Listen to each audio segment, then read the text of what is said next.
मानो आपके पास कहीं से 10,000 रुपए आते हैं। अब सबसे पहली चीज पता है क्या आएगी आपके दिमाग में? यही कि क्या खरीदूं इन पैसों से। इससे अच्छे रेस्टोरेंट में जाकर खाना खा लूं, नए स्नीकर्स ले लूं, थोड़ा ग्रोसरी का सामान खरीद लूं या क्लोथ्स बाय कर लूं। मतलब कैसे भी करके इन्हें खर्च कर दूं। ये अप्रोच होती है एक पुअर माइंडसेट वाले आदमी की। अब इसकी जगह अगर आप इन पैसों को बैंक में सेव कर देते हैं कुछ 5-6% रिटर्न के लिए, तो ये अप्रोच होती है एक मिडिल क्लास आदमी की।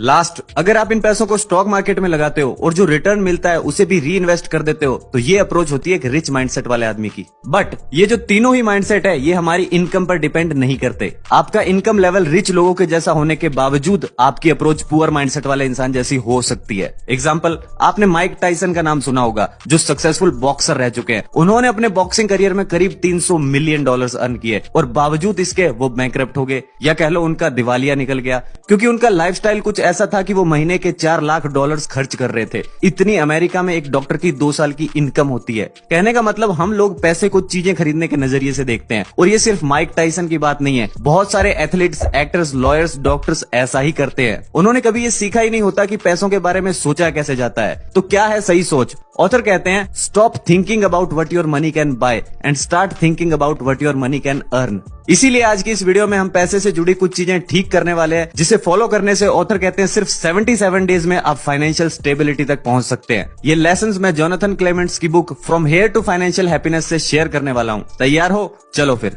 Lesson number 1, opportunity cost. जब हम किसी एक चीज को खरीदने के लिए हाँ कहते हैं तो इसका मतलब हमें किसी और चीज को ना बोलना पड़ेगा। इसी को कहते हैं अपॉर्चुनिटी कॉस्ट। लाइक अगर आप आज पैसे खर्च कर देते हो तो कल को आपके पास सेविंग नहीं हो सकती। अगर आप आज घर खरीद लेते हो तो बाकी के गोल्स के लिए सैक्रिफाइस करना पड़ेगा। यानी कि जब हम किसी फालतू चीज के लिए एक भी रुपया खर्च करते हैं तो उसी समय हम एक काम की चीज को मना कर रहे होते हैं। इसीलिए ऑथर कहते हैं जब भी आप अपना वॉलेट खोलो तो सिर्फ ये मत सोचो कि आप क्या खरीदने वाले हो, बल्कि ये भी सोचो कि आप क्या छोड़ने वाले हो। बट अनफॉर्चुनेटली ये मुश्किल है 2 रीजंस की वजह से। पहला तो ये कि जो भी चीज हमारे सामने आती है हम एक्साइटेड हो जाते हैं और उसे तुरंत खरीद लेते हैं। कपड़े लेने गए थे, वहां पे शूज अच्छे लगे, वो भी खरीद लाए। ग्रोसरी लेने गए थे, डिस्काउंट पे चिप्स और कोल्ड ड्रिंक्स मिल रही थी, वो भी भर लाए। सॉक्स सस्ते मिल रहे थे, 1 जोड़े की जरूरत थी, 5 जोड़े उठा लाए। अब इसका सोल्यूशन क्या है? पॉज करना होगा। वीडियो को नहीं, आदतों को। कोई भी चीज खरीदनी है 24 घंटे तक रुको। कोई बड़ी चीज खरीदनी है तो 1-2 हफ्ते रुको। इवन अगर आप 10 मिनट के लिए स्टोर से बाहर निकल जाते हो तो इससे भी आपका बाइंग डिसीजन चेंज हो सकता है।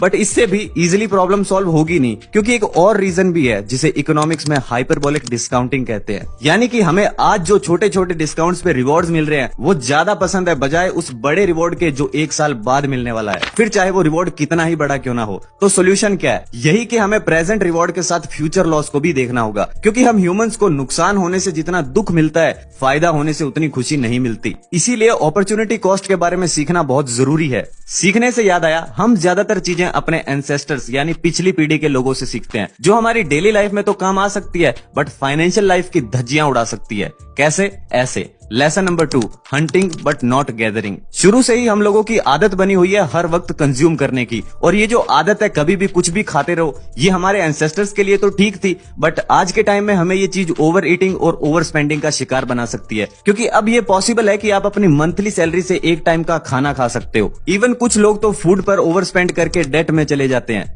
सेकंड, हम लोग पैटर्न डिटेक्ट करने में बहुत माहिर है, और हमारे पूर्वजों के लिए ये एक इंपॉर्टेंट स्किल थी, क्योंकि उन्हें एनिमल्स हंट करने होते थे, जंगल में खाना ढूंढना होता था, अलग अलग सीजन्स में सरवाइव करना होता था। बट आज अगर हम ओल्ड पैटर्न्स के साथ स्टॉक मार्केट में घुसते हैं तो वो हमें धोखा दे देते हैं, क्योंकि हम इस अंधविश्वास में होते हैं कि मुझे तो पता है कि आगे फाइनेंशियल मार्केट में क्या होने वाला है। थर्ड, हम लोग हर चीज दूसरों से कॉपी करके सीखते हैं। अब पहले के टाइम में तो ये चीज ठीक थी, क्योंकि लोग स्विमिंग करते थे, मछली पकड़ते थे, घर बनाते थे, पर आज ये चीज हमारे लिए नुकसानदायक है, क्योंकि अब हम फैंसी कपड़े खरीदते हैं, महंगी जगह जाकर खाना खाते हैं ताकि एक स्नैप या स्टोरी बन सके, दूसरों के हिसाब से व्हीकल चूज करते हैं। फोर्थ, हम लोग फोकस करते हैं आज और अभी पर। अब अगेन, पहले के लोगों के लिए तो ये अच्छी बात थी, क्योंकि लॉन्ग टर्म में रखने के लिए उनके पास कुछ था ही नहीं, पर आज हमारे पास पैसे हैं, इन्वेस्टमेंट्स है, फिर भी हम लोग लॉन्ग टर्म के लिए ज्यादा कुछ सेव नहीं कर पाते। थर्ड लेसन है द अनएक्सेप्टेबल बर्डन। पता है वेल्थ बिल्डिंग का सबसे बड़ा दुश्मन कौन है? आप सोचोगे over spending, low income, no savings. नहीं, सबसे बड़ा दुश्मन है डेट। हाँ, मार्केटर्स और कुछ बिजनेसमैन के लिए एक पावरफुल टूल हो सकता है, बट बाकियों के लिए नहीं। हम हर चीज के लिए लोन लेते हैं, चाहे कार हो, घर हो या एजुकेशन। लोन को ऐसे प्रमोट किया जाता है मानो ये कोई लाइफ का नॉर्मल पार्ट है, बट ये नॉर्मल पार्ट है नहीं, क्योंकि इंडिया में करीब 67% लोगों ने पर्सनल लोन्स ले रखे हैं, जो उनसे शायद पूरे लाइफ टाइम में भी क्लियर नहीं हो पाएंगे। और हैरानी वाली बात यह है कि ज्यादातर लोग इसे प्रॉब्लम की तरह देखते भी नहीं है। उनके लिए ये टिकट है एक अच्छी लाइफ की। बट ऑथर कहते हैं अगर आपको ट्रू फाइनेंशियल फ्रीडम तक पहुंचना है तो डेट को नॉर्मल कंसीडर करना बंद करो। ये डिस्ट्रॉयर है वेल्थ बिल्डिंग का। आपकी फाइनेंशियल लाइफ में इसके लिए कोई जगह नहीं होनी चाहिए। क्यों नहीं होनी चाहिए, इसके कुछ कारण जान लेते हैं। हम लोग लोन लेते हैं ताकि हमारा लाइफस्टाइल बेटर हो सके, बट असल में ये लोन्स हमारा लाइफस्टाइल खराब कर देते हैं, क्योंकि हमारी ज्यादातर इनकम इनके इंटरेस्ट पेमेंट्स में ही चली जाती है। और जो बची हुई इनकम होती है उसमें ज्यादा चॉइसेस मिलती नहीं है। फिर शॉपिंग है, वेकेशन है, छोटे मोटे एक्सपेंसेस है, ये सब मिलकर स्ट्रेस लेवल बढ़ाते हैं। ऐसे इंसान एक दुष्ट चक्र में फंसकर रह जाता है। तो अब सवाल ये उठता है कि इससे बाहर कैसे आना है, और जवाब बहुत सिंपल सा है, avoid debt at all costs. Basically हमें डेट को क्लियर करना होगा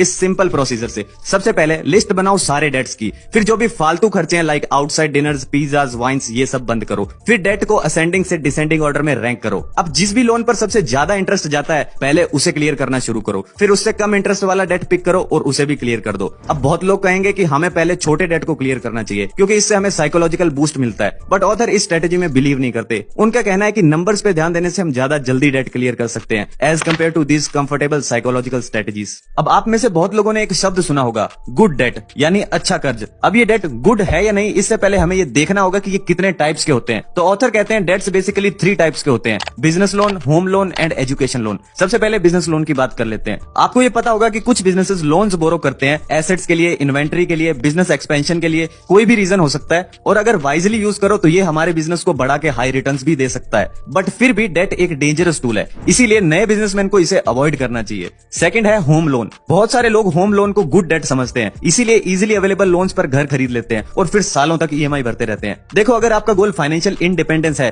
तो घर लेने की जल्दी मत करो, जितना हो सके इसे अवॉइड करो। याद रखना, जब भी आप घर खरीदते हो तो और भी बहुत सारे खर्चे साथ में आते हैं, जैसे कि high real estate taxes, insurance, maintenance and repairs, furnishing and opportunity cost. अब हम लोग घर खरीदते भी हैं तो बड़ा घर खरीदते हैं, जहां 3 रूम की जरूरत है वहां 5 रूम का घर ले लेते हैं, क्योंकि पहले 3 रूम में तो हम लोग रहेंगे ना, हमारी ईगो के लिए भी तो 2 रूम चाहिए। फिर ज्यादा बड़े घर होने से ज्यादा चीजें भरनी होती है, ज्यादा चीजें भरने के लिए हमें ज्यादा टाइम, मनी और एनर्जी लगानी पड़ती है, इसीलिए घर हम जितना सोचते हैं उससे कहीं ज्यादा महंगे होते हैं। पर हम इमोशनल बींग्स हैं और अपना घर एक इमोशन है, तो एक टाइम के बाद घर लेना सही है, पर ये कोई कंपलसरी नहीं है और गुड डेट तो बिल्कुल भी नहीं है। इसीलिए ऑथर कहते हैं कि लोन लेने से पहले हमें ये सोच लेना चाहिए कि इसे रीपे कैसे करेंगे। फोर्थ पॉइंट है बी एन ओनर। देखो, चाहे हमारे पास कार हो, घर हो या इन्वेस्टमेंट्स, क्या हम इनके मालिक हैं? क्योंकि कार खरीदी भी जा सकती है और रेंट पे भी हो सकती है। घर के साथ भी ऐसा ही होता है, या तो रेंट पे या अपना। और यही सेम चीज इन्वेस्टमेंट्स के साथ भी हो सकती है, या तो आप स्टॉक्स परचेज कर सकते हैं या फिर स्टॉक फंड्स कर सकते हैं। सिंपल भाषा में बताऊं तो जब आप किसी कंपनी के स्टॉक्स या शेयर्स खरीदते हो तो आप उस कंपनी के कुछ % मालिक बन जाते हो। वहीं अगर आप स्टॉक्स फंड करते हो, लाइक बॉन्ड्स में इन्वेस्ट करना, सर्टिफिकेट ऑफ डिपॉजिट या सेविंग्स अकाउंट में इन्वेस्ट करना, तो इन सब पर आपको सिर्फ कुछ % इंटरेस्ट मिलता है, आप ओनर नहीं बनते।